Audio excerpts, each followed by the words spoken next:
Hello guys, কেমন আছেন? আশা করি ভালো আছেন। আমিও ভালো আছি আপনাদের দোয়ায়। তাই আমি ভিডিও পাওয়ার মেন উদ্দেশ্য হলো এটাই। এই যে আমার হাতে দেখেন একটা কাটা কুইরা গাছ।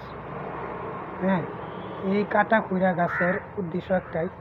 হ্যাঁ, যেই সকল ভাইয়ের বা বোনের হ্যাঁ দাঁতুর বেমার আছে বা সাদা সাপ বেমার আছে, বগা সাপ বললা কয় যে সকল ভাইয়ের মানে দাঁতুর একদম যাইতে যাইতে এরকম অবস্থা হয়েছে যে সাদা পানির মতো হয়ে গেছে।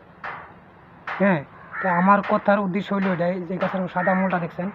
হ্যাঁ, নিচের সাদা মূলটা আপনারা কেটে পানিটা ধুয়ে সাফ টাপ করে, মাটি না থাকে আমি যে পানিটা ধুয়ে লইছি, সাফ করে লইছি। তো এই মূলটা কেটে তার উপরে চামড়া যেটা আছে এই চামড়াটা সাফ করে আপনারা নিয়মিত চাবাইয়া এটার রসটা খেয়ে নেবেন। খাওয়ার পরে যে সাবাড়া থাকবে সাবাড়া ফেলে দেবেন। নিয়মিত সপ্তাহ 10 দিন বা 15 দিন বা 1 মাস যদি খেতে পারেন, তা আপনারা টেস্ট করে দেখতে পারেন। দাঁতের এরকম ঘন হইব, মানে আমি বলার বাইরে আর কি।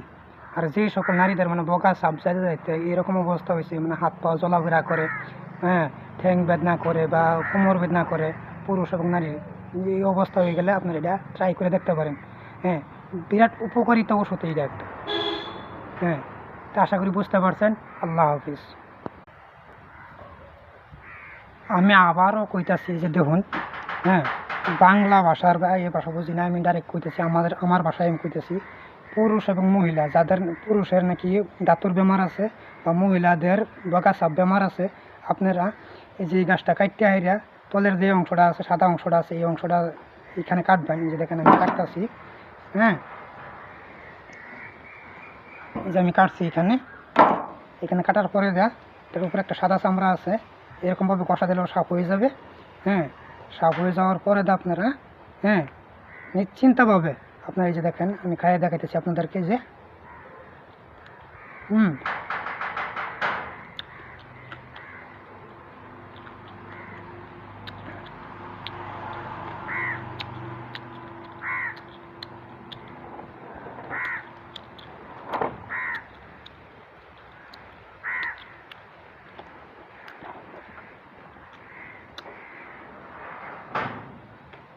এই দেখেন এরকমভাবে সবাই খাবেন যাতে একদম ধুনা ধুনা হয়ে যায়, এটার রসটা একদম পুরোপুরি খেয়ে নেবেন।